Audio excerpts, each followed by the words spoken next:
नमस्कार, मैं हूँ शालिनी और आप देख रहे हैं MS न्यूज 24 देश की आवाज। आइए बढ़ते हैं आज की बड़ी खबर की ओर। नमस्कार दोस्तों, स्वागत है आपका हमारे डिजिटल प्लेटफॉर्म पर, जहां आज हम एक बेहद खास समाचार की रिपोर्ट लेकर आए हैं। रक्षा मंत्री राजनाथ सिंह की शंघाई सहयोग संगठन रक्षा मंत्रियों की बैठक में हिस्सा लेने की घोषणा। चीन के किंगदाओ शहर में 25 जून से शुरू हो रही इस सम्मेलन में राजनाथ सिंह प्रतिनिधि की भूमिका में हिस्सा लेंगे। दिलचस्प बात यह है कि ये किसी भारतीय केंद्रीय मंत्री का पहली बार चीन दौरा होगा। पिछले 7 सालों में ये 7 साल बाद ही संभव हो पाया है, क्योंकि अप्रैल 2018 में पूर्व विदेश मंत्री सुषमा स्वराज चीन गयी थी। तब से लेकर अब तक किसी केंद्रीय मंत्री का दौरा नहीं हुआ है। तब से लेकर आज तक भारत चीन संबंधों में उतार चढ़ाव देखने को मिले हैं, लेकिन व्यापार यात्राओं की बहाली से संकेत मिलता है कि अब रिश्तों को सामान्य करने की कोशिशें तेज हैं। शंघाई सहयोग संगठन रक्षा मंत्रियों की बैठक एक महत्वपूर्ण मंच है, जहां रक्षा, सुरक्षा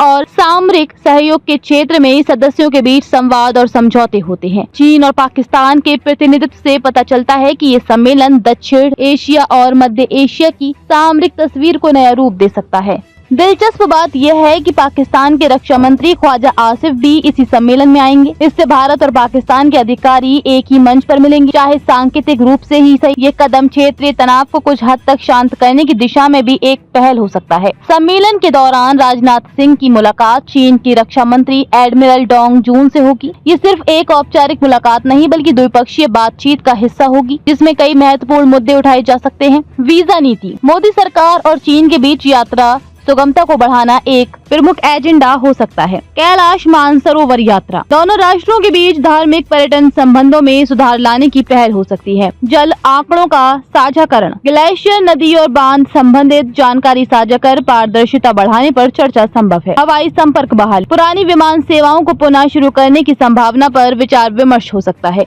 भारत चीन संबंधों में लगातार तनाव रहा है। देपसांग और डैमचौक क्षेत्रों में गश्त की स्थितियां अभी भी सुर्खियां हैं। दूसरी ओर कैलाश मानसरोवर की यात्रा फिर शुरू हो चुकी है। ऐसे परिवेश में राजनाथ सिंह का ये दौरा क्षेत्रीय स्थिरता की ओर एक सकारात्मक संकेत कहा जा सकता है। इस दौरे का एक बड़ा संदेश है, कठिन समय में भी संवाद की खिड़की खुली रखनी चाहिए। गुजराती कहावत है, जैसे लोहा लोहे को काटता है, वैसे ही संवाद से समाधान मिलता है। राजनाथ सिंह सम्मेलन के मंच पर भारत की रक्षा और कूटनीतिक प्राथमिकताएं उजागर करेंगे। राजनाथ संघ वार्ता में दोनों रक्षा मंत्रियों के बीच भरोसा और पेशेवर सम्मान की बातें सामने आएंगी। चीन के रक्षा मंत्री से औपचारिक, सौहार्दपूर्ण और निष्पक्ष संवाद को सद्भावना की दिशा में एक मील का पत्थर माना जाएगा। भले ही सम्मेलन में कोई बड़ा ग्राउंड ब्रेकिंग समझौता न हो, इसके सकारात्मक प्रभाव कई मोर्चों पर दिखेंगे। सैन्य, राजनीतिक, आर्थिक और सामाजिक स्तर पर एक सकारात्मक कूटनीतिक पहल से उम्मीद की जाती है कि भारत चीन के बीच बीते वर्षों की तल्खियों को कम किया जा सके। तैयार रहें दोस्तों, 25 से 27 जून तक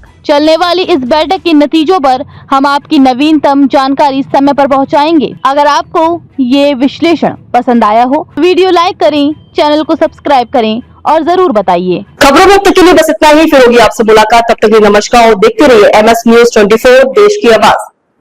ऐसे ही लेटेस्ट अपडेट पाने के लिए हमारे चैनल को सब्सक्राइब करें और तुरंत नोटिफिकेशन पाने के लिए बेल आइकन को दबाना ना भूलें।